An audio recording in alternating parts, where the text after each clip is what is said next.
Welcome to What If Deku Was a Nomu. Like and check the author out. Izuku's POV.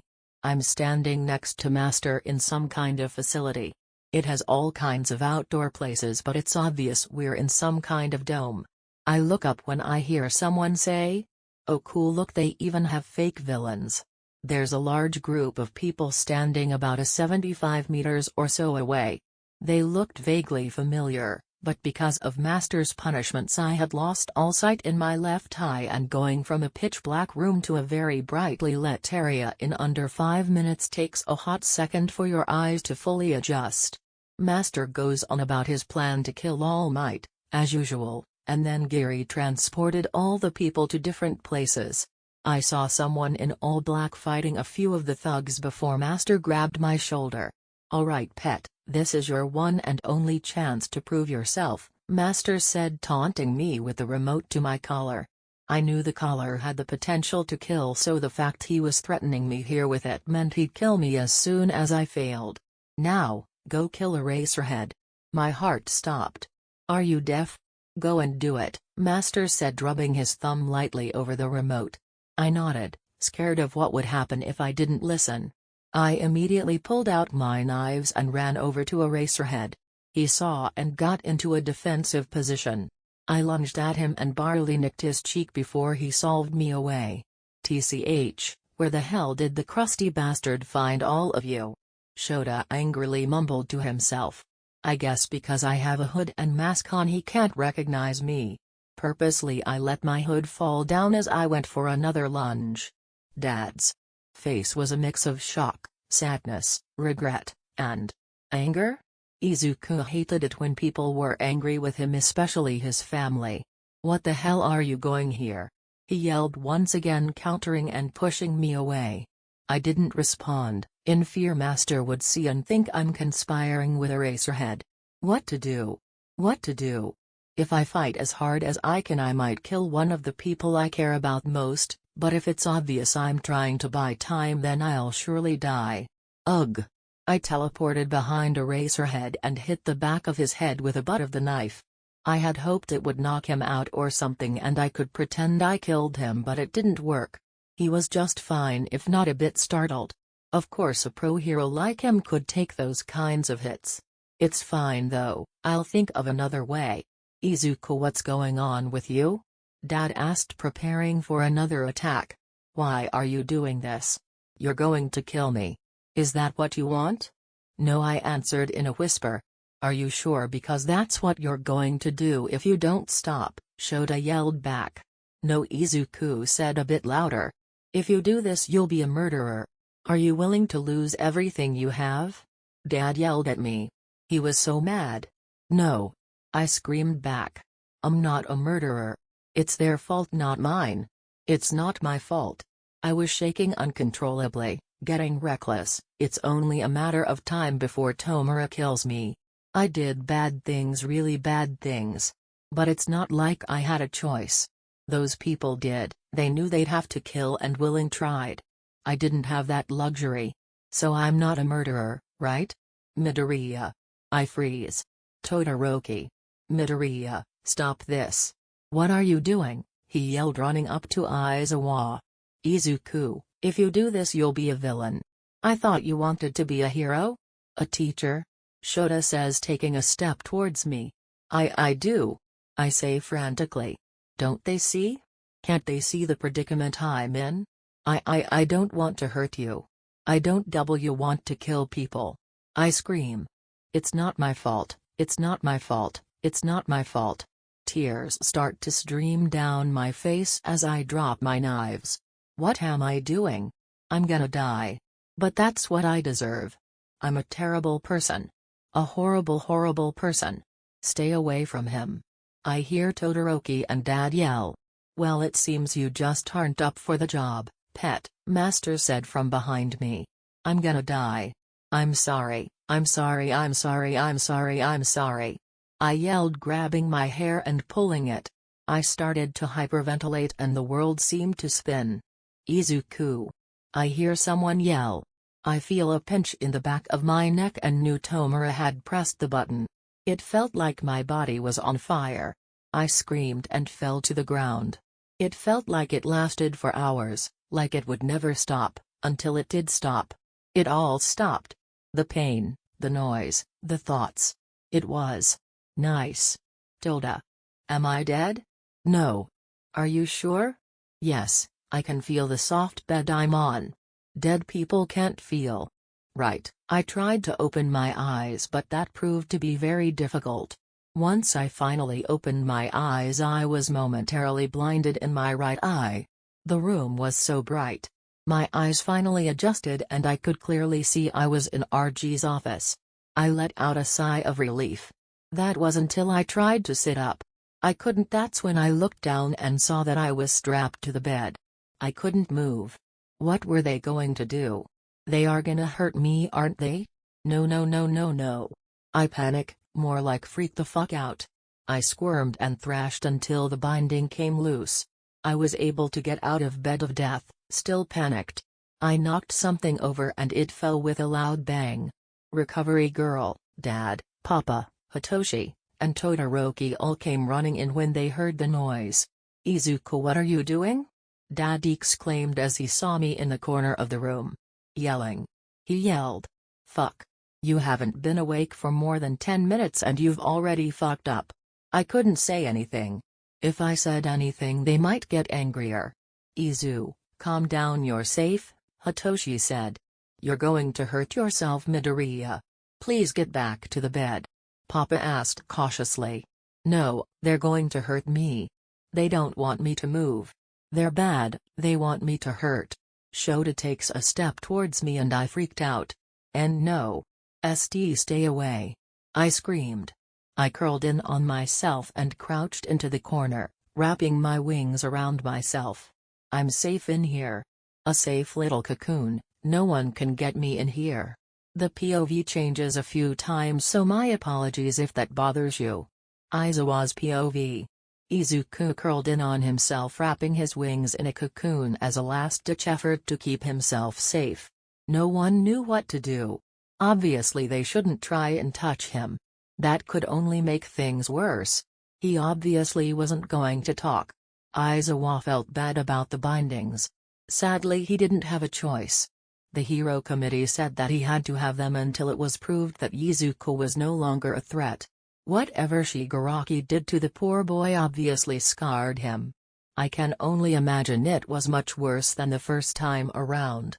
I sighed and quietly signaled to everyone to leave. We all walked quietly to the hallway. He looked so scared. He's never been afraid of me before, Hitoshi said. Hey, I'm sure he was just in shock. He'll get better, Hisashi said, pulling Hitoshi into a hug. I sighed. He's way worse than when we first found him. What am I going to do? Todoroki's POV. They seemed to be having some kind of family moment, so I walked back into the room Midoriya was in.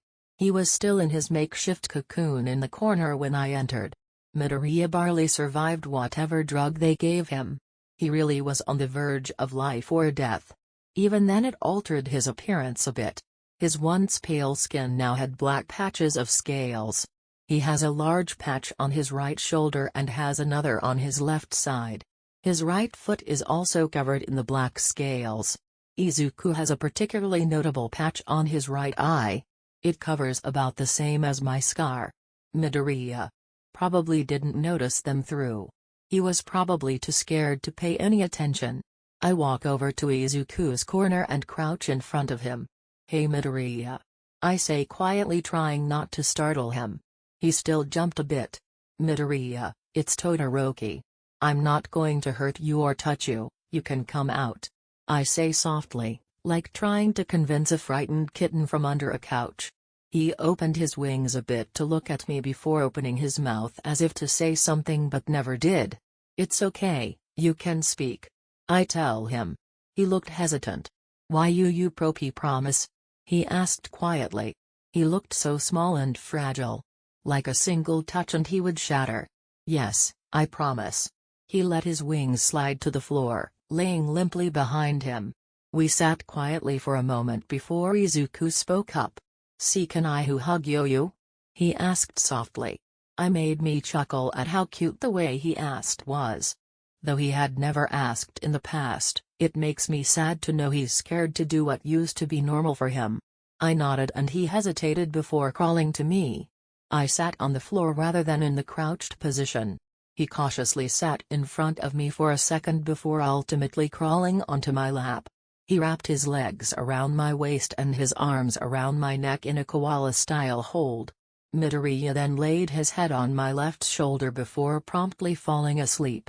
Hey, he didn't want to hug, he just wanted something other than the floor and hospital bed to sleep on. I stood up and decided that I wanted to be in my room, so that's where I'm taking him. I walked out of RG's office and into the hall where everyone was still discussing what to do. They went silent as I walked out with Izuku in my arms. "How did you do that?" Aizawa asked in shock. "Shh, he's asleep," I said quietly. "I'll explain later." I then continued my walk to the dorms. I had to be careful of Izuku's wings as they dragged a bit on the floor. Finally I got to my room undisturbed. I was worried someone would see me and try to stop me. Luckily for me, no one seemed to be in the dorm. I closed the door to my room behind me and laid Izuku on my bed. He squirmed a bit before finding a pillow to snuggle into. I'm not even going to lie, I regret putting him down. I'm jealous of a freaking pillow. I grabbed a book and started to read while I waited for Izuku to wake up. Izuku's POV. I had been awake for about a half an hour. I decided not to interrupt Todoroki's book. Besides, what if he gets mad because I distract him? I don't want to get in trouble. I don't want to make anyone mad, they'll hit if I'm bad and I don't know the rules yet. Anything could make them angry. Finally, about an hour had passed before someone knocked on the door. I jumped a bit from the sudden noise. Todoroki didn't seem to notice though, as he immediately went to answer the door. "Hello?" Shoto said as he opened the door. "Is Izuku awake yet?" I hear someone who sounded like Aizawa ask. "Yeah, he's been awake for about an hour now," Todoroki answered. "Wait, he knew? Why didn't he say something? I have to use the toilet." Though maybe he didn't want me to move and that's why he didn't say anything. The two walk into the room and I could see the other person was, in fact, Aizawa. "Izuku?" the older male asked cautiously. I didn't say anything as that wasn't a direct question and really didn't want to get in trouble. "Hey kiddo, how are you feeling?" he asked, taking a few steps toward me. I panicked and growled as I pushed myself against the wall. Aizawa took a step backwards to give me space. I relaxed a bit after he was farther away. "Midoriya, are you hungry? We can get you some food," Todoroki said in a monotone way, though you could tell he cared. I thought for a second on whether or not I should answer. "Why yes PL please." I stutter out quietly, preparing to be hit or something. I was pleasantly surprised when nothing came. I didn't even have to look at them to know they were sad. "We'll be back in a few minutes," Shoto said, and I heard the door close.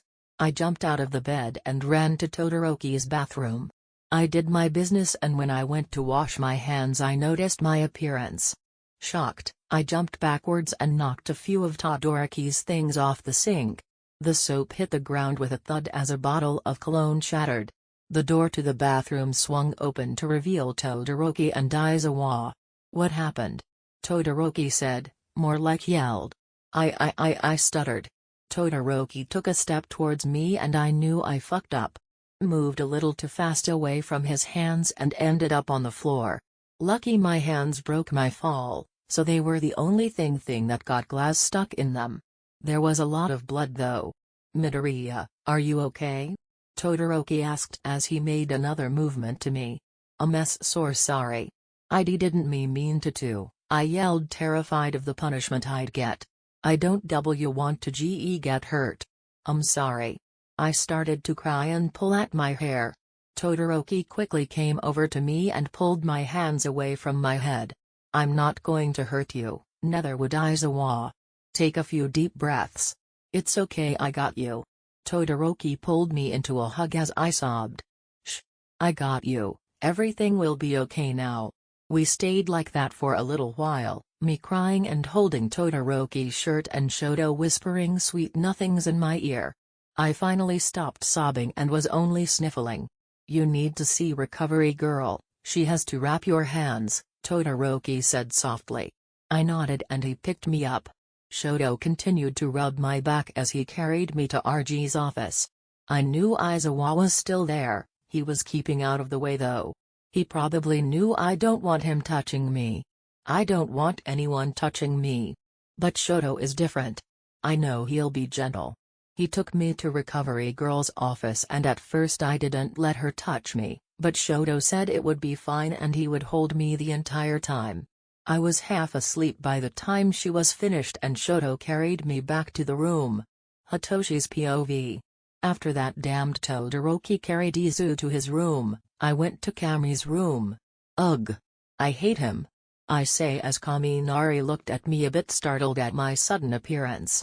"Who do you hate?" he said standing up and walking over to me. "Todoroki.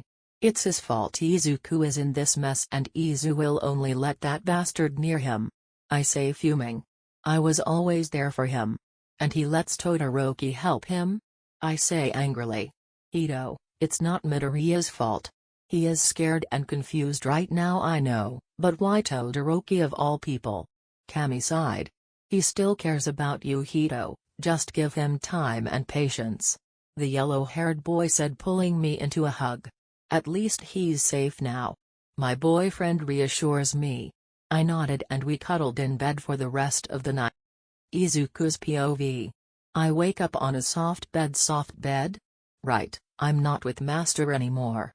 I slowly opened my eyes and see Shoto on the floor, fast asleep.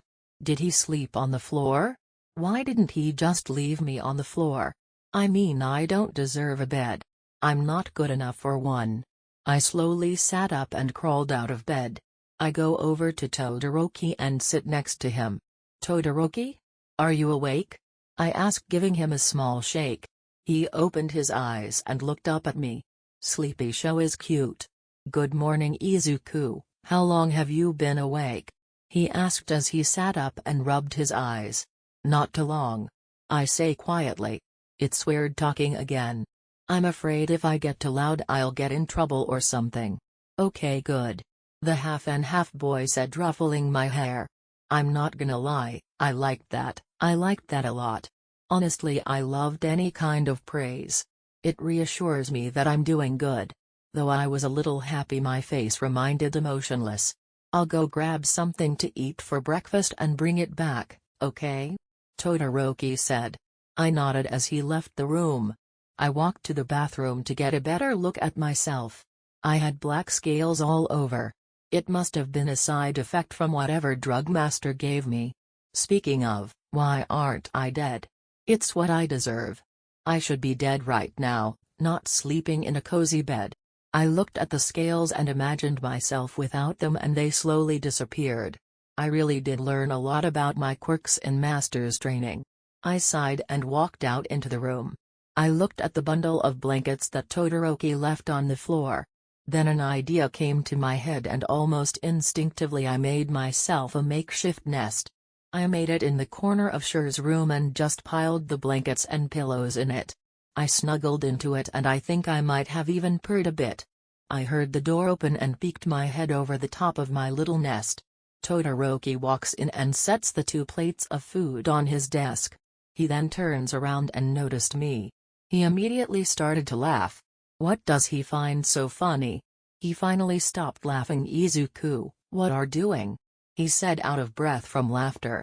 It's a CC comfy nest tea thing," I say quietly, now very embarrassed. It was stupid, why did I even make this thing? Of course he would laugh at me. Eh? Hey, it's okay.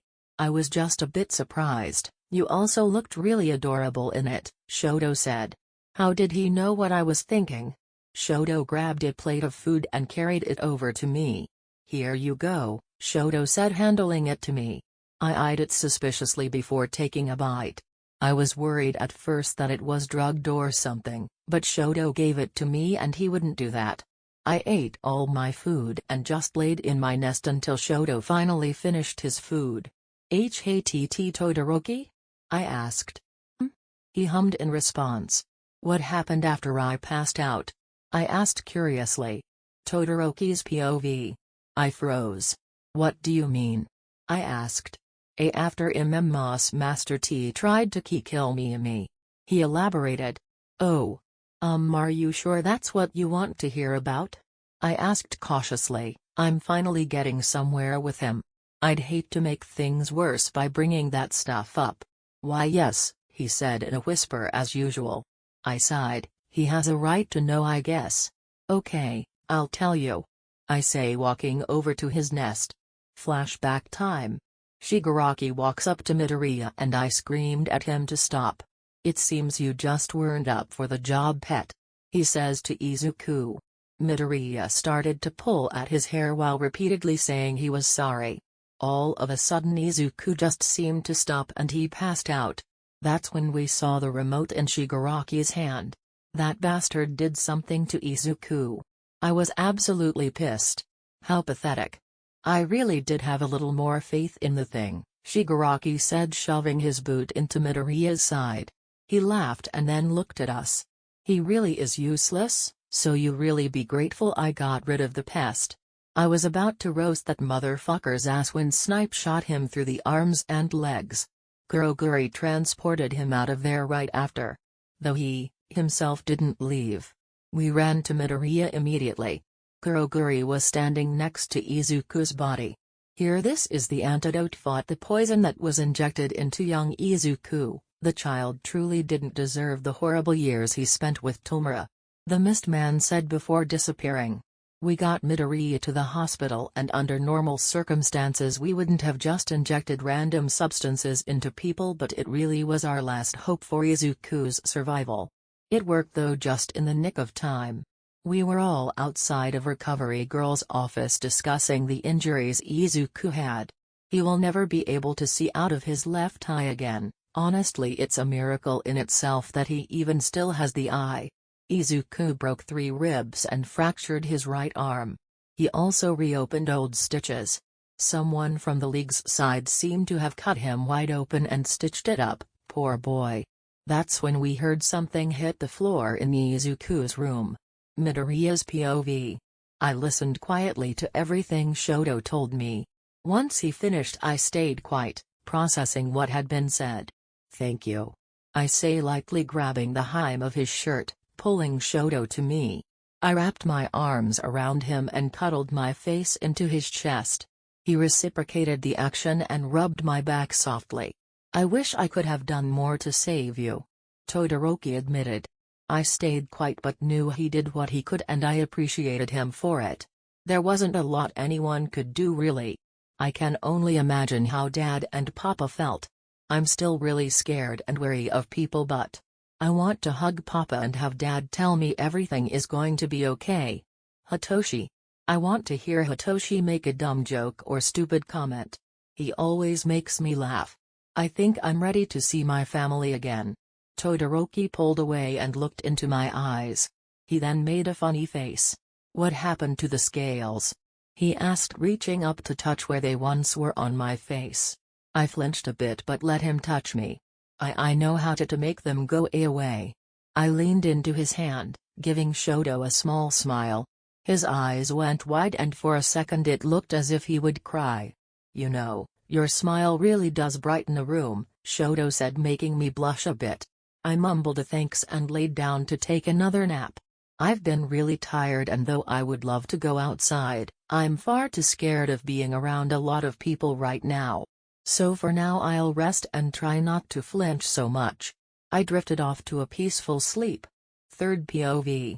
Aizawa had come to the dorms along with Hisashi. In hope of seeing their son. They walked into the kitchen area of the dorms and saw Todoroki. Todoroki, do you think we could see Izuku? Hisashi asked cautiously. The poor man has barely gotten to see him at all and is barely holding himself together. It's hard to tell, he's getting better, like a lot better, but he still hesitates to talk and flinches at any sort of movement. Todoroki answered with a frown. But I don't know, something tells me he's ready to see you again. You think so? Aizawa said, hope evident in his voice. You're the only one he'll let touch him, I trust whatever judgment you have. I know, I really do think he's ready. Todoroki answered. Aizawa nodded and Todoroki took them to his room. The half-and-half boy opened the door and the two adults followed. The older men looked to the bed first and didn't see the green-haired boy. Over there. Todoroki chuckled, pointing to Izuku's makeshift nest. Both men had to stifle a bit of laughter. Izuku was peeking his head over the nest just enough to see his eyes. Izuku, hey buddy, can I come over? Hisashi asked. Izuku was quiet for a minute before nodding. Hisashi walked over, making sure he didn't move too fast. The last thing Hisashi wanted was to scare the poor boy. The blond man sat in front of Izuku's nest, not sure of what to do next. Izuku was now sitting straight up. Anyone could tell, though he had said it was fine, Izuku's guard was up. Hey bud, you know I'm not gonna hurt you, Hisashi said gently. I not know, Izuku said. The green-haired boy wanted to desperately to hug Hisashi, but was too scared of what the outcome might be. Izuku, he's not going to hurt you, Todoroki said, reassured him, knowing the boy was scared. With that bit of reassurance, Izuku looked up to Hisashi with tears in his eyes before jumping on him in a hug. The green bean then looked up at Aizawa and put his hand out, inviting him into the hug. The older man immediately joined in the hug. He too was almost in tears. Todoroki awkwardly stood on the other side of the room while they had their moment. Can Hito-CC come too? Izuku asked quietly, sniffling. I'll get him, Todoroki said, promptly leaving. He quickly walked to Dinka's room as Todoroki knew Shinso had been staying in there. Shinso? Todoroki said, walking in without knocking. Which startled Hitoshi and Kaminari, who were a very heated make-out session. What the hell? Can't you knock? Shinso yelled. Can't you keep it in your pants? Todoroki retorted. Anyway, I came to tell you that Izuku wants to see you, he said after getting a lovely glare from Shinso. The purple-haired male immediately jumped up and ran out of the room. Oh, now I'm horny, Denki said as Hitoshi disappeared down the hall. Good luck with that, Todoroki said before leaving Kaminari's room. Todoroki made his way back to his room slowly because he felt very awkward. Todoroki has no idea how he keeps getting caught in their little family moments, but he seemed to have made a hobby out of it. He got back to his room and saw Hisashi and Shota sitting next to each other with soft smiles as Hitoshi sat across from them with Izuku laying across his lap. They were all smiling and chatting. Todoroki couldn't help but smile to himself. Things were going to be okay. Third POV. It had been a few days since Izuku started to open up to his parents and bother. Everything seemed to be going well. Todoroki was in the kitchen making lunch when he received a text from Aizawa. There is going to be a fire drill today, I don't expect you to come out. Just keep Izuku safe. Todoroki read the text and decided that after lunch he'd ask for Shinso's noise-canceling headphones. Izuku probably won't do good with a sudden loud alarm that won't stop. It'd be a nightmare for the poor boy. After dropping off Izuku's food, Todoroki left to find Shinso. Shinso was in the library in the school studying for a quiz they were taking. Todoroki had walked in and asked for the headphones when the fire alarm went off. Todoroki immediately bolted in the direction of his room. Uraka, who like the rest of the students was unaware this was just a drill, ran to find Todoroki when she didn't see him. She swung open his dorm door and walked in. Todoroki? Are you deaf? Where are you? She called out. Todoroki had said earlier that he would be studying in his room all day. She looked to the corner where she saw a shaking ball of green fluff. Izuku? The brunette said as she walked closer. Izuku? I didn't know you were in the dorms. But hey, the fire alarm is going off, come on, she said to him. When he didn't get up, she reached for his arm. Poor Uraka didn't realize he was having many flashbacks and was in the middle of a silent panic attack. The short girl had never seen a panic attack before and had no idea how to deal with one. It happened in just seconds. Izuku wasn't in the safe nest in Todoroki's room, no, he was in the fighting arena. The loud bell kept chiming, which meant it was time to fight. He felt something touch his arm and immediately went in for an attack. He used his long sharp nails and slashed their face before biting into their shoulder. He heard a loud screech before someone pulled him off of his target. There was yelling, but Izuku could only hear muffled voices. He couldn't breathe. He hadn't been able to take a good breath of air in quite a while actually. Izuku passed out onto the floor with a quiet thud. Todoroki was panicking. He had run back to his dorm as fast as he could to check on Izuku. Sadly, he was too late. When he go to his room, he heard a scream and noticed the door was ajar. He ran in to see Izuku, eyes red and fangs barred, biting onto Ochako's shoulder. Todoroki immediately went into action and pulled Izuku off of her. "What the hell?" He yelled at nothing in particular. He heard a soft thud and saw that the greenette had passed out. Todoroki locked the door to his room as he took Ochako to RG's office. They walked into RG's office hoping she was back inside already. The fire alarm had stopped, so the two new people would be coming back in. RG was tending to a sprained ankle when the par called for her. Recovery girl came over and straight away started to disinfect Ochako's wounds. "Now what happened?" the old woman asked before planting a kiss on Ochako's cheek. I don't know," the brunette said, shaking. "I went to find Todoroki after the alarm started to go off, and instead I found Midoriya. He was shaking in a pile of blankets and wouldn't respond, so I tried to touch his arm and he attacked me." RG looked to Todoroki, knowing he was the one watching Izuku. "Aizawa had told me about the fire drill and I had gone to get some noise-canceling headphones from Shinso, but the alarm went off sooner than expected and by the time I had gotten back Izuku had bitten Uraka," Todoroki said. Izuku was having a panic attack and Uraka startled him. Uraka felt bad, she had no idea. "I see, I'll call Aizawa and get him up here." "Where is Izuku right now?" "He passed out and I locked him in my room, so no one else makes the same mistake by accident," Todoroki said. "Okay, I want you to wait outside your dorm door for Aizawa," RG said as she sent Todoroki away. The old woman turned to Uraka. "I'm sorry. I didn't know." She apologized. "There's nothing to apologize for, sweetheart, it was an honest mistake," Recovery girl said. "Now the cuts on your cheek were really deep. It probably going to leave a scar." Uraka frowned, knowing she'll have a scar on her face, but she was going to be a hero, that meant she would probably get many scars all over. Todoroki waited by the door of his room for Aizawa. After about 5 minutes, Shota and Hisashi came jogging down the hall along with Nezu and Nemori. "Todoroki, have you gone in yet?" Aizawa asked. "No, I haven't," Todoroki answered, turning around to unlock the door. Once he finished, they all walked in. They looked around the room but Izuku was nowhere to be seen. The adults and Todoroki started to panic until Nezu spoke up. "Ahem. He's over there," the mouse said, pointing to the top of Todoroki's closet, which was open. Sitting on the top shelf in a ball watching them was Izuku. Everyone breathed a sigh of relief. "Izuku? Can you please come down?" Aizawa asked softly. Izuku shook his head no as he pushed himself farther into the corner of the shelf.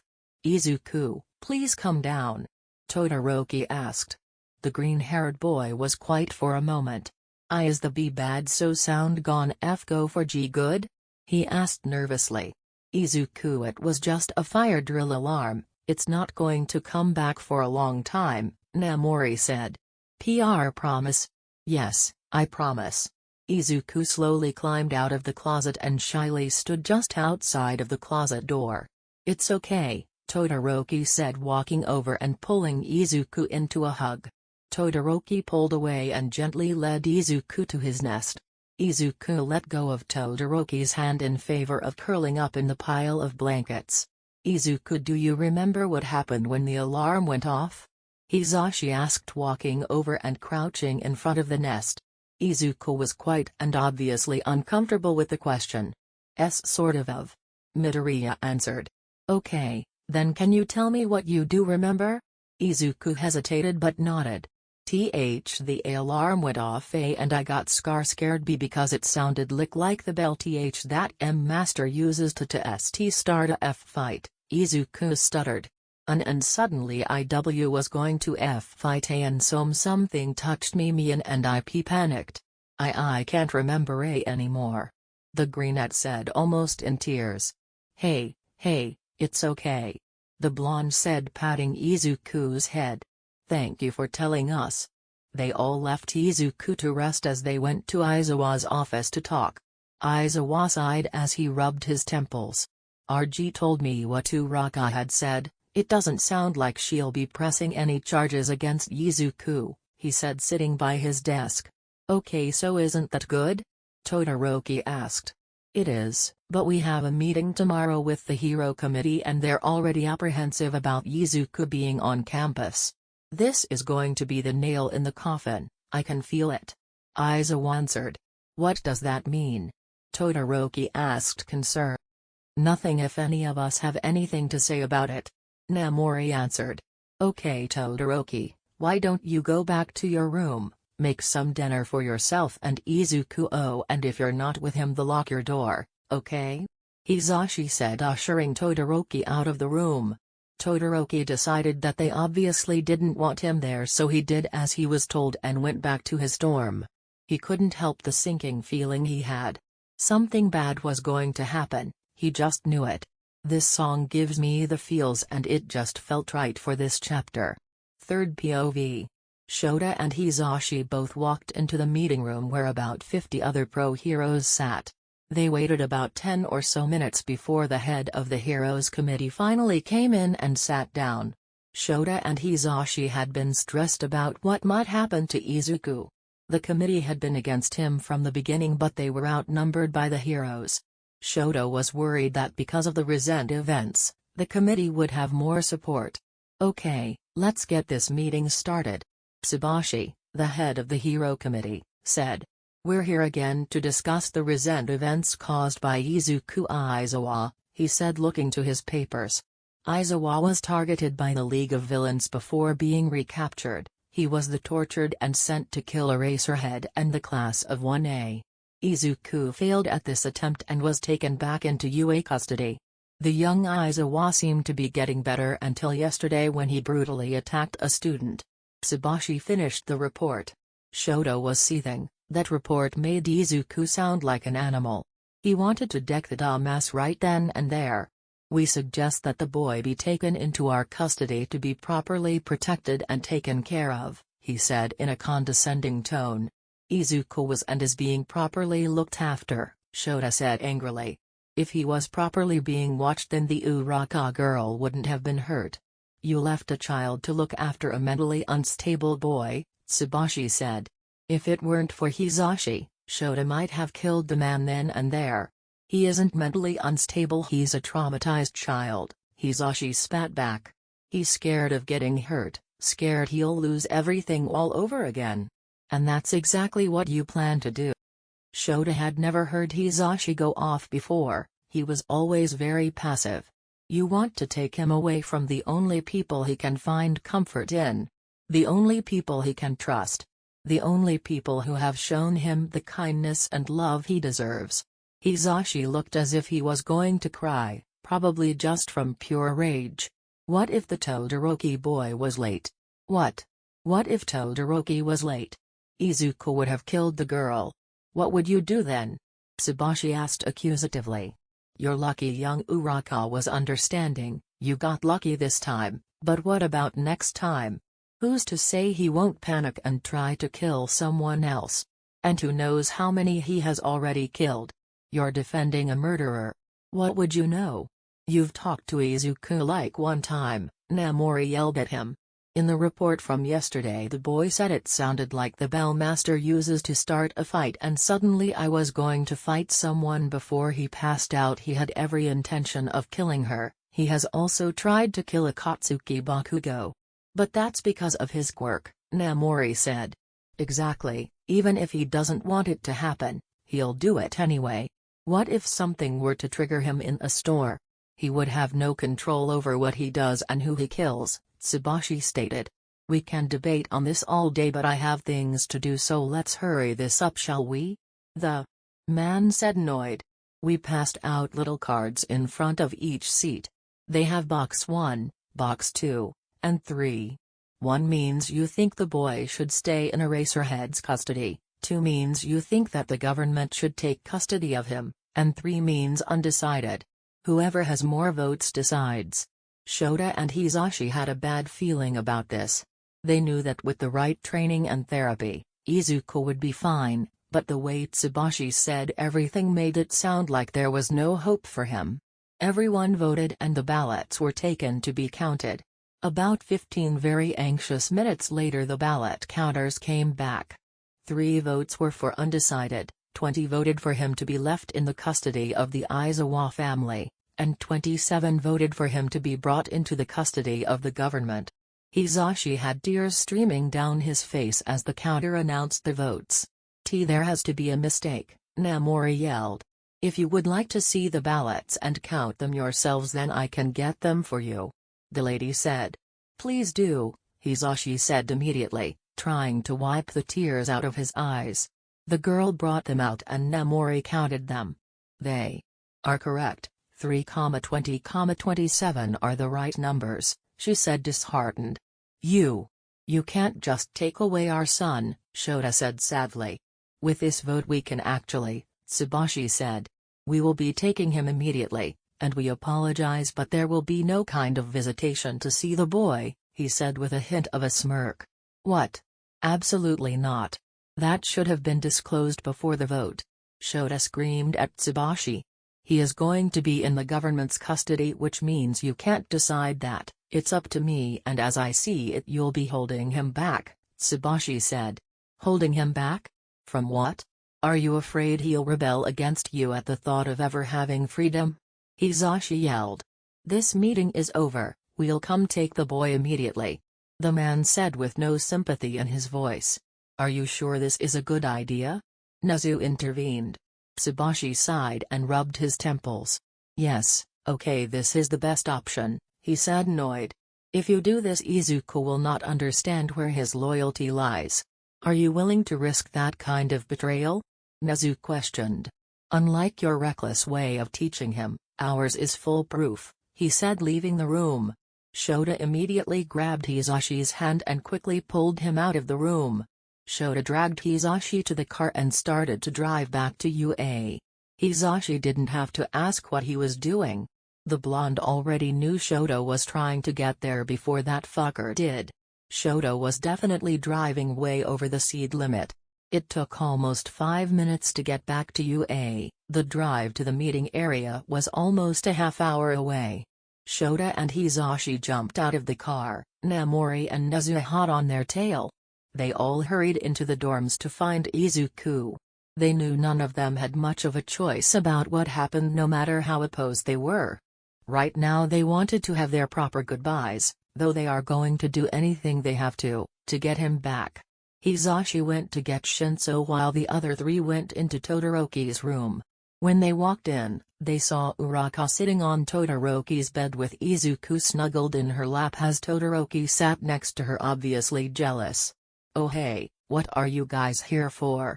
Todoroki asked. Normally Aizawa would give him a heads up before he came in. Aizawa didn't answer, he just walked over to Izuku. Hey kiddo? He said, rubbing Izuku's head.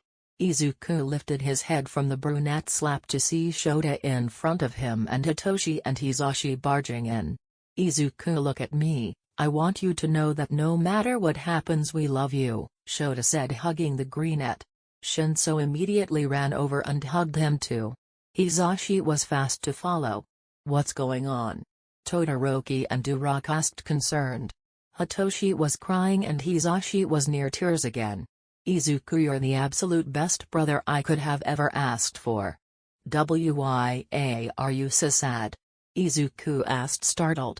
Kiddo, some people are going to come and you have to go with them. You don't have to be scared and you're not in danger, so don't activate demon, okay? Hisashi said, cupping Izuku's cheeks. You boo, but why? Izuku asked. He started to shake out of fear and the tension in the room. Hey, it's going to be okay, don't worry, it won't be for long, we will get you back, Aizawa said. I don't want to go in anywhere. Izuku's voice cracked. I know. But you have to. It's going to be okay, just comply with what they ask you. Can you do that for me? Hisashi said, holding Izuku close. Why yes? Izuku was unsure about what was happening, but he'd do anything for his family. The three of them let go as Aizawa asked that Todoroki and Uraka go out to the hall with him. Izuku, sweet pea, I love you so much. And I'm so proud of you. You're incredibly strong and brave, Namori said, kissing his forehead. I could never have my own kids, and as much as I wanted to adopt, it was near impossible for a single pro hero to do that. You and Hitoshi are like the kids I could never have. Namori let go and gave his forehead one last peck before turning away to wipe her eyes. Izuku. Nezu began. I don't care what they have to say. He gestured to Hisashi and Namori. But give these men hell for me, will you? Nezu the mouse cut Hisashi off. Izuku, I don't care what they tell you, but you are not a play toy for them. For the first time any of the pro heroes have seen, Nezu wasn't wearing his signature grin. Aizawa and the two kids came back in and Uraka immediately went in for a hug. I'm gonna miss you. Even though you were always quiet, you just had this air around you that radiated happiness. The girl said, holding him tight. She let him go and stood to the side so Todoroki could come over. Todoroki felt awkward with all the people here, but it really was now or never. Shoto walked over to Izuku and embraced him. Izuku, I love you. I love you more than life itself, Todoroki whispered in Izuku's ear. He then pulled away just a bit and then kissed Izuku's lips. It was a small sweet kiss, filled with love and compassion. Izuku was shocked like everyone else was in the room. The greenette had been unsure of the taller boy's feelings since he had been rescued. Izuku's face was a very dark shade of red. He couldn't help but smile at the gesture. Really? Izuku asked without a stutter. Absolutely. Todoroki answered the winged boy. Izuku nearly jumped on Todoroki in pure happiness. Someone knocked on Todoroki's door and Hisashi answered it. Tsubashi stood there with three other police-looking people. I'm here for the boy, he said dryly. The tall man walked into the pushing past a fuming Hisashi. I thought you were coming later in the evening, Aizawa said, venom in his voice. I never said what time exactly, Tsubashi said. Wow, he really does look like demon. Those pictures don't give him justice, he chuckled lowly. Everyone on the room glared at him, even the three police officers looked to him in distaste. Izuku shifted on the bed uncomfortably. The greenette didn't like this guy. Uraka, right? The man asked. You're the one he tried to kill. Everyone's eyes widened. Kill? Well, I wouldn't go that far. I startled him. Uraka answered the uncomfortable question. I tried to hurt you? Izuku asked. No one had told him what happened.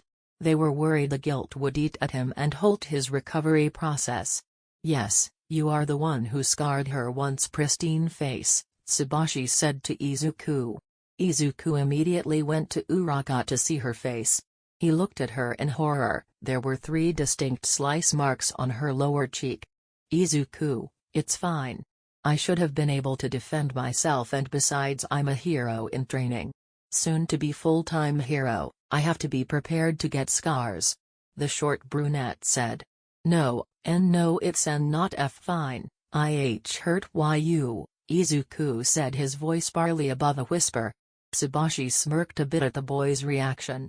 Alright, I'd like to get going, he said with zero sympathy.